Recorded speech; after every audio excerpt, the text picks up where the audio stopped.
Olá, começa agora mais um programa Grandes Julgamentos do STF. Você acompanha na edição de hoje a decisão do plenário do Supremo em que a Corte estabeleceu critérios para o ingresso de ações na Justiça contra o INSS. Ficou decidido que o segurado não pode ingressar com ação para requerer o benefício previdenciário sem antes fazer o pedido na esfera administrativa do INSS, o Instituto Nacional do Seguro Social. Com milhares de ações que tramitam na Corte sobre o mesmo assunto, o Supremo resolveu reconhecer a repercussão geral do tema.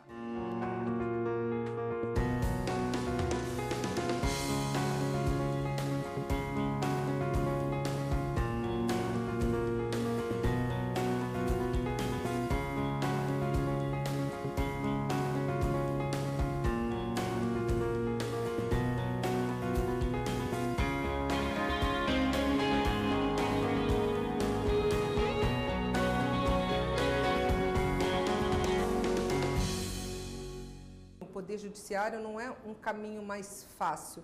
No entanto, ele se tornou um caminho mais acessível depois do advento da Constituição Federal de 1988, que ampliou sobremaneira os direitos individuais, sociais, políticos, econômicos e que também permitiu a instituição dos juizados itinerantes. A justiça vai aonde há carência, onde há necessidade, e também com a instituição dos juizados especiais, tanto civil quanto federal. Muitos preferem procurar a justiça do que órgãos administrativos competentes, como, por exemplo, o PROCON ou o INSS. Nas ruas não é difícil encontrar quem já tenha ido direto procurar o Poder Judiciário para resolver algum problema. Eu fiz um cara aí na justiça aí, eu comprei um ágio do carro dele, aí eu paguei, ele pegou o carro, roubou o carro, foi preso. Eu mesmo entrei assim, não por comprar um objeto, mas pela aposentadoria de um filho que eu tenho, que é deficiente. Eu entrei com a ação judicial, o advogado foi, me defendeu, levou muitos anos, mas consegui receber. Eu entrei na justiça, processo, que eu trabalhei 30 anos no INSS. 90% dos casos, o cidadão aciona o Poder Judiciário sem antes tentar uma solução administrativa para a questão. O caso da instituição do Código de Defesa do Consumidor é um caso clássico. Tem pessoas que o equipamento pifou. Na primeira tentativa de uma ligação, que aquele call center te deixa meia hora, 40 minutos, ao telefone o cidadão se torna absolutamente aborrecido e ele vai direto ao Poder Judiciário. Ele não vai esperar ligando dia após dia, tentando fazer com que o call center resista o seu problema e ali fique por mais meses até a solução do problema. Números do Conselho Nacional de Justiça revelam que no ano passado tramitavam em todo o Poder Judiciário 95 milhões de processos no país. Em 2014 foram ajuizadas 28 milhões de novas ações. O resultado é que mesmo com os processos julgados em torno de 25 milhões, o número passa de 100 milhões de processos para 18 mil juízes. O Brasil é um dos países com um dos maiores índices de judicialização. Nós estamos falando de 100 milhões de processos em tramitação. Portanto, nós estamos falando de que para cada 2 habitantes, um tem uma demanda na justiça, Ou para 18 mil juízes nós temos essa quantidade de processos. E, tendencialmente, nós podemos ainda expandir. Por outro lado, o sistema quer que a proteção judicial efetiva se realize sempre que necessário. Nós todos estamos empenhados, e essa presidência em particular, em resolver esse problema dos 100 milhões de processos que se encontram em tramitação aqui em nosso país, número que cresce em progressão geométrica, e eu acho que esta é uma contribuição bastante importante nesse sentido. A preocupação com o grande número de processos atualmente em tramitação na Justiça foi abordada durante o julgamento de um recurso extraordinário em que o INSS defendia o prévio requerimento administrativo antes de o segurado procurar a Justiça para pedir o benefício. No caso concreto, uma trabalhadora ingressou na Justiça pedindo a concessão de aposentadoria rural por invalidez, alegando preencher os requisitos legais exigidos para se obter a concessão do benefício. O processo foi extinto, sem exame do mérito, porque o juiz entendeu que havia necessidade de requerimento inicial junto ao INSS. O Tribunal Regional Federal da Primeira Região, então, reformou a decisão, o que motivou a interposição do recurso extraordinário no Supremo pelo INSS. O Tribunal de Segundo Grau, Tribunal Regional da Primeira Região, anulou a decisão do juiz de primeiro grau por entender que ela violava o mandamento da inafastabilidade do acesso à jurisdição, em um acórdão cuja proposição central pode ser assim enunciada. Em matéria previdenciária, diz o acórdão impugnado, a não postulação administrativa do benefício não impede a propositura da ação judicial, consoante orientação jurisprudencial da primeira sessão desta Corte. E durante o julgamento do recurso extraordinário, após a leitura do relatório, o procurador-geral do INSS fez a defesa em nome da autarquia. Ele argumentou haver ofensa aos artigos 2º e 5º da Constituição Federal. No recurso extraordinário, o INSS alega violação a 2 princípios constitucionais. O da separação de poderes, previsto no artigo 2º, e uma extrapolação em relação ao previsto no princípio do livre acesso à justiça, previsto no artigo 5º, inciso 35. Esta Corte, em boa hora, reconheceu a repercussão geral do tema, porque, de fato, a questão aqui tem contornos extremamente delicados e graves.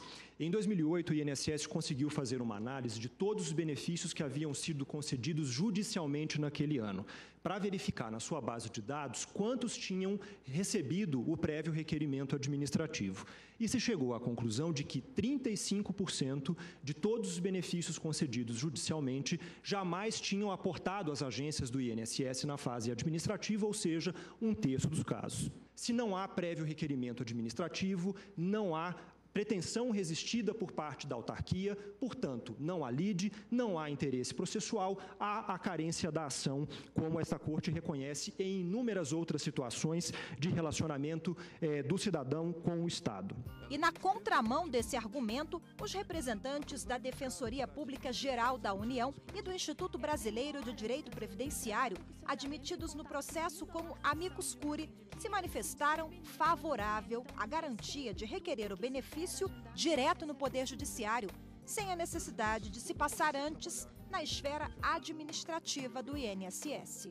A Defensoria Pública Geral da União e o Instituto Brasileiro de Direito Previdenciário também enfatizaram, entre outros pontos, as dificuldades de acesso dos trabalhadores às agências do INSS.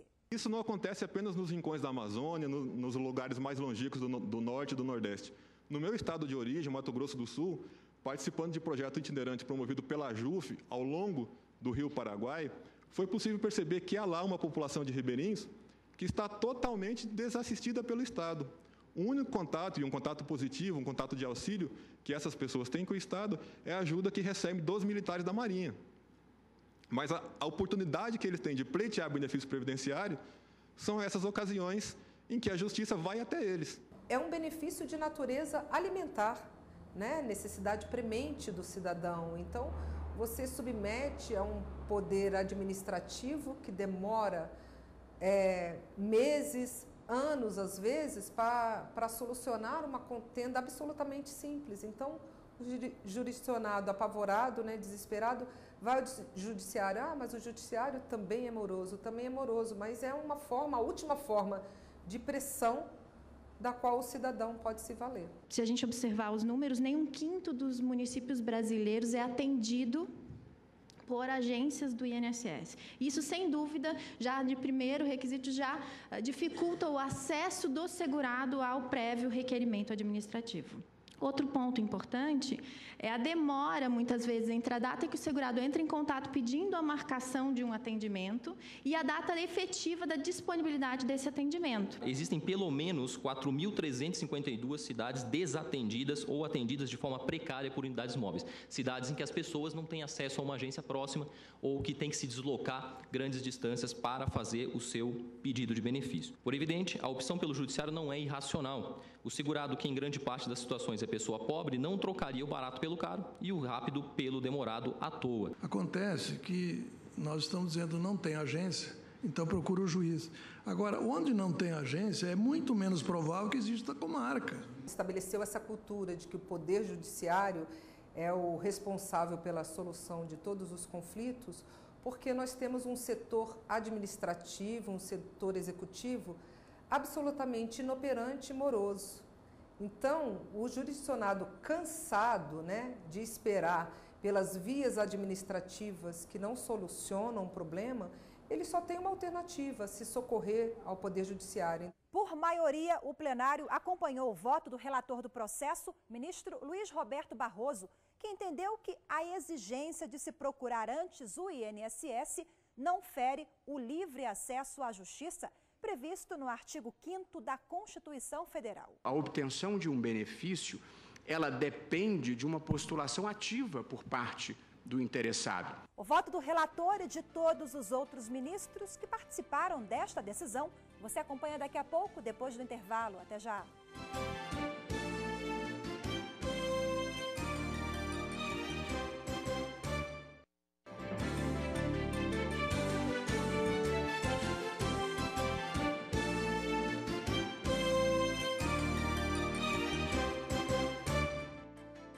O segurado não pode entrar com requerimento do benefício previdenciário do INSS na Justiça, sem antes fazer o pedido na esfera administrativa do órgão.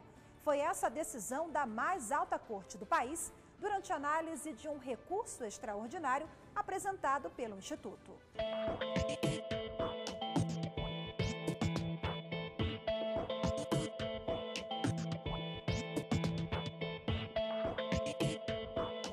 Isso quer dizer que o judiciário não há de ofício na vida do particular. Ele precisa ser provocado, E nesse caso específico do benefício previdenciário, o que se decidiu é que o beneficiário, ele deve primeiro requerer administrativamente ao INSS a concessão do benefício. Negada a concessão do benefício, aí sim ele encontra-se autorizado a agir, a ajuizar a ação perante o Poder Judiciário, desde que estabelecidas, obedecidas as condições da ação. A decisão deve ter impacto em mais de 9.000 processos que estão parados em todo o Judiciário e aguardavam decisão do Supremo. A obtenção de um benefício, ela depende de uma postulação ativa por parte do interessado. Portanto, o INSS não tem o dever de conceder o benefício de ofício. Portanto, para que a parte possa alegar que o seu direito foi desrespeitado, é preciso que ela vá ao guichê do INSS e apresente o seu pedido.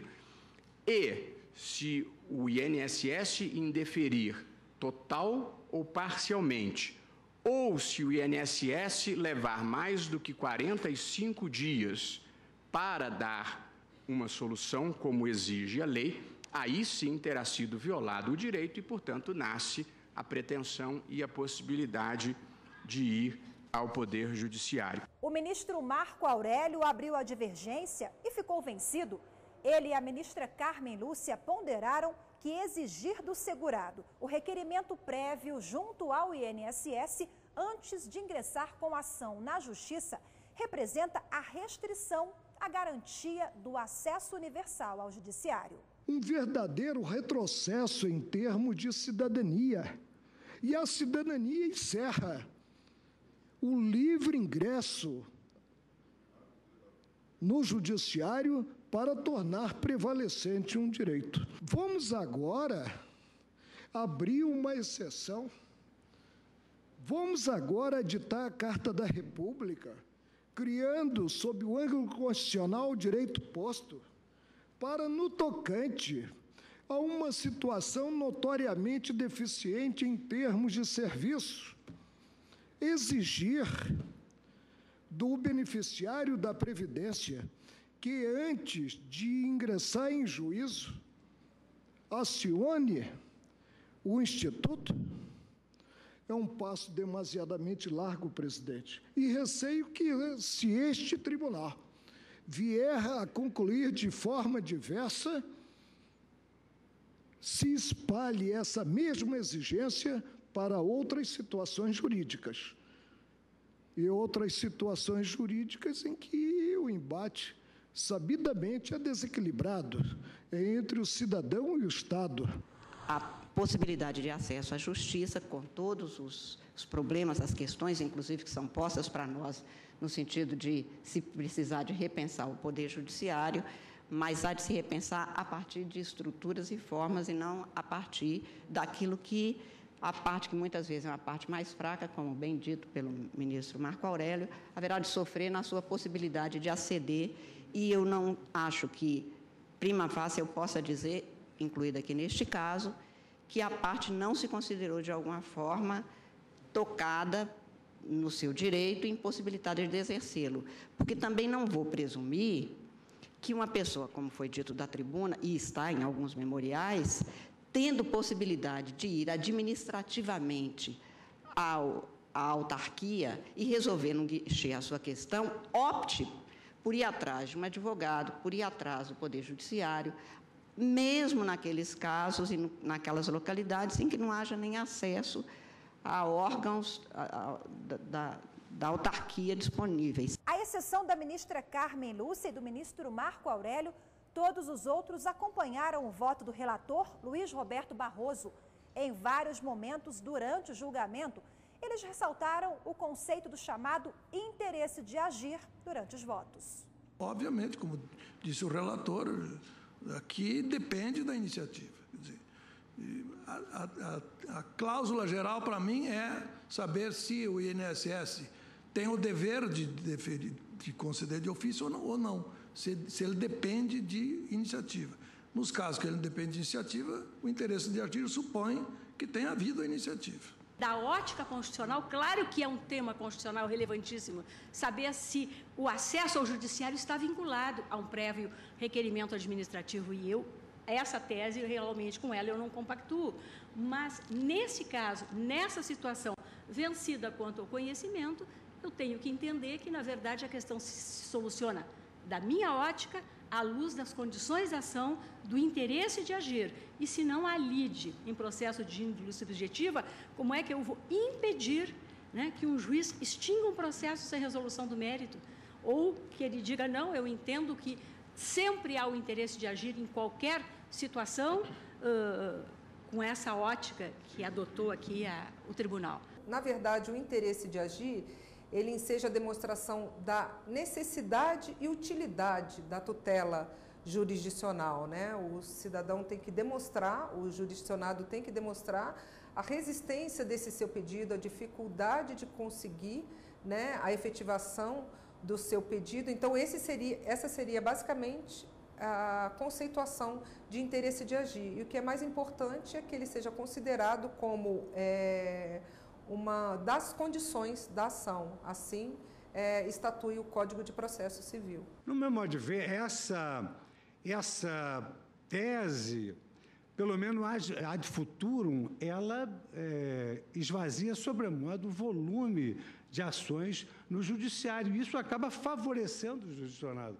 Porque hoje, quando a Constituição estipula como um direito fundamental a duração razoável dos processos, ela também quer que haja espaço para outros processos poderem ingressar em juízo. Há aqui dados que comprovam que essa franquia imoderada, esse uso vulgarizado da via judicial, fez aumentar percentualmente em um número alarmante o número de ações judiciais, quando é mais fácil para o cidadão ingressar no INSS. Os ministros também deixaram claro que, quando o benefício for negado pelo INSS, não há impedimento para que aí sim o segurado procure o Poder Judiciário.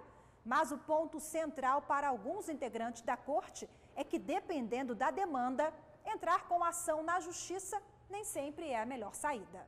Dificilmente, a não ser em casos muito excepcionais, o acesso à justiça será um caminho mais fácil do que aquele de aceder, de ter acesso ao âmbito de uma agência da Previdência Social. Porque o acesso à justiça não é o melhor meio de composição dos litígios. O melhor meio de composição dos litígios é resolver lá no INSS, porque isso otimiza o relacionamento social. Eu não sei, depende da visão de cada um, mas eu acho mais difícil contratar um advogado e ingressar em juízo do que se dirigir ao INSS e obter essa providência. Entendo, na linha, inclusive, de decisões que já proferi aqui, que a mera regulação, a mera previsão, a mera instituição de condições da ação, isso por si só não caracteriza vulneração nem transgressão ao direito fundamental assegurado pela Constituição. Ao contrário, é preciso disciplinar no plano normativo o exercício desse direito. Essa exigência do prévio requerimento administrativo só se tornará dispensável, dentre outras hipóteses, como aqui aventado, se o entendimento da pública administração notoriamente for em sentido que já antecipa, não é, que já revela ex ante, não é, aquela oposição, aquela resistência que uma certa pretensão de ordem jurídica irá sofrer. Estou convencido que não há lesão nem ameaça de lesão a direito suscetível de ser apreciada de plano pelo Poder Judiciário, enquanto não ficar caracterizada a resistência do INSS em satisfazer determinada pretensão relativamente a benefícios. Eu acredito que o julgamento mostrou que é necessário o cidadão tomar definitivamente consciência de que nós precisamos também de um poder executivo ativo, um poder executivo que atenda às necessidades do cidadão, que vamos dizer que essa seria a forma mais célere e objetiva, né, de atender o que está na lei, na Constituição. Então, é um momento de reflexão. Eu preciso estabelecer em mim a cultura de que eu devo me dirigir a uma agência para pleitear o meu direito e aquela agência vai estar absolutamente aparelhada em todos os sentidos, inclusive ela não vai necessitar de ajuizar nenhuma ação. Com isso, haverá um desafogamento do Poder Judiciário. E depois da apresentação dos votos, em uma nova sessão, o colegiado se reuniu para discutir a proposta de modulação de efeitos da decisão. Saiba daqui a pouco, no próximo bloco, o que ficou decidido.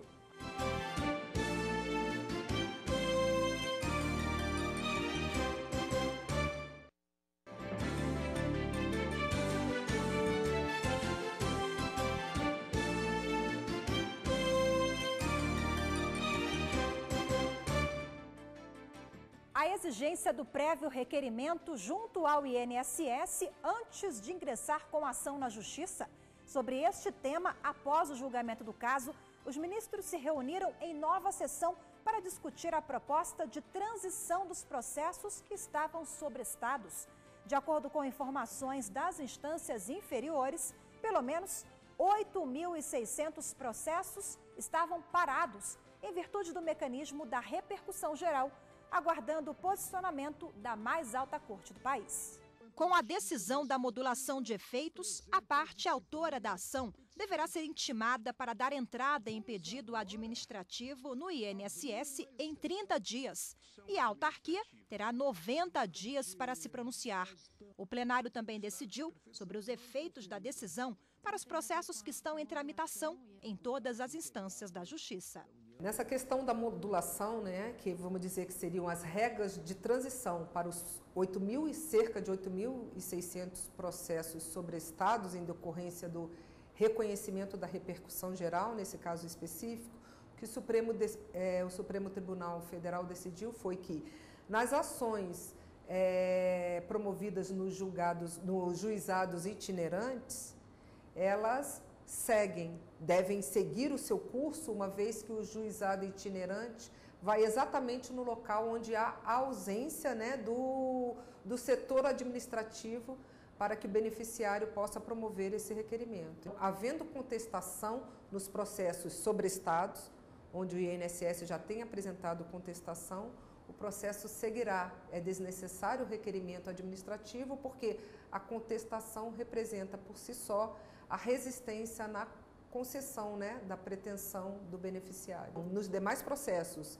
ou seja, naqueles onde não foram promovidos no juizado itinerante e também naqueles onde o INSS ainda não tem apresentado contestação, eles serão sobrestados para que o segurado, o autor da ação, seja intimado a requerer administrativamente o benefício, possibilitando o INSS o direito de resposta administrativa. Se o INSS responder positivamente à pretensão, aí o processo é extinto por perda de objeto. E assim nós encerramos mais esta edição do programa Grandes Julgamentos do STF. Se você quer entrar em contato com a produção do programa ou sugerir um tema, é só enviar um e-mail para grandesjulgamentos@stf.jus.br.